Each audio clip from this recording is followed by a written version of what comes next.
So Donald Trump drops a new national security strategy for his term. And on paper, it reads like one of those glossy brochures you find in a hotel lobby.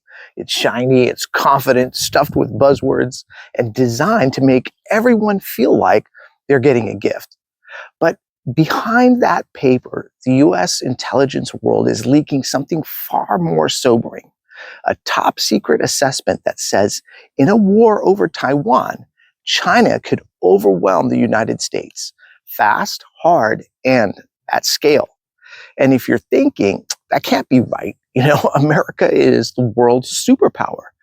Well, that reaction is the actual point, because this is what the empire does when its leverage starts slipping.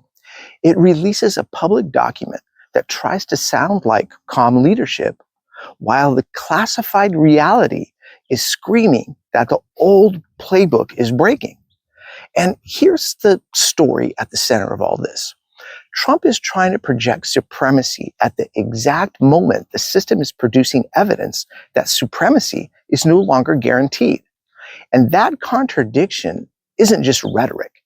It produces consequences. Because the public version of a national security strategy is not the real strategy. By design, it's closer to a public-facing narrative, an interpretation engine, than a binding plan, if you will. So the actual strategy, the one mandated by law and seen only by Congress and cleared officials, is actually classified. And that's why the public document becomes kind of a political Christmas tree, dangling ornaments for every faction, every ally, every hawk, every bureaucratic tribe. Everyone sees something they like. Everyone thinks it validates their agenda. But that's not unity. That's controlled ambiguity designed to keep the machine running. So if you read it carefully, the only honest way to understand it is to look for the contradictions, where the language fights itself. And that's where the real incentives leak through. Because Trump's team signals a focus on the Western Hemisphere, which in plain terms usually means more coercion in Latin America. But then the same strategy stretches its defense perimeter across the Pacific, insists on a free and open Indo-Pacific, and treats the first island chain like a hard boundary America must control. Now, that's not a Western Hemisphere strategy. That's a global control strategy being rebranded as budget discipline. But this produces a strategic sequencing, sorry guys, a division of labor, right? Europe is told to militarize harder, spend more, carry more of the burden, and keep the Russia confrontation going. But the US frames this as burden sharing, but the effect is burden shifting. It's the empire trying to keep global dominance while spending less of its own political capital. So think of it like a corporation that still wants to own the entire market, but now it's outsourcing the dirty work to subcontractors, while at the same time keeping the profits, the intellectual property, and the decision making. And the code inside the strategy, the part that actually drives behavior, remains the same.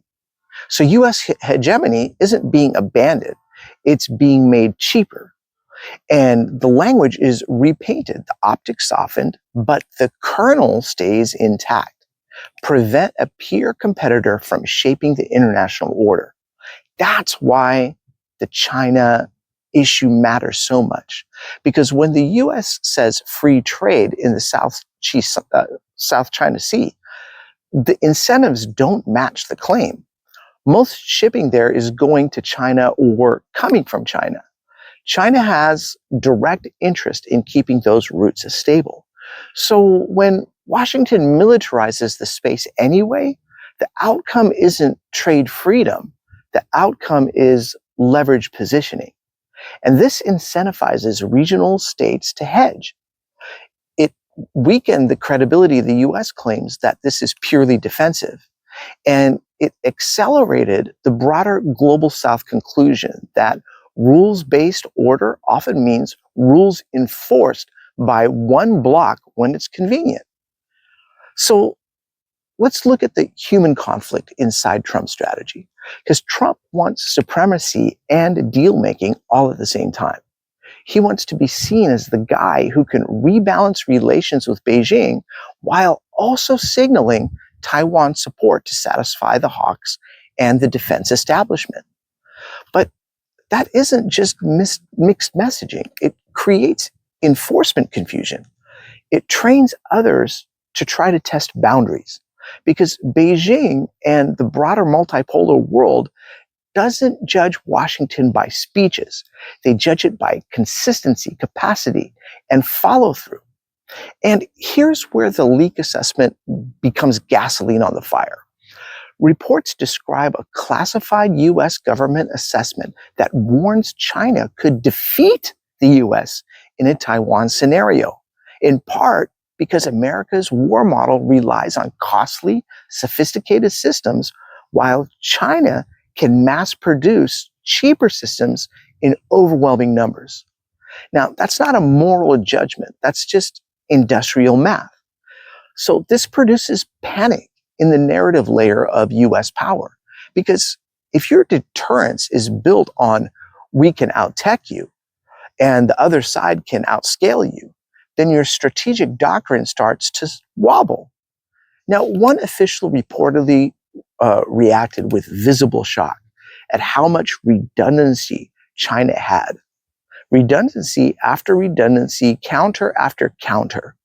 Again, that's not just a battlefield issue. It's a credibility issue.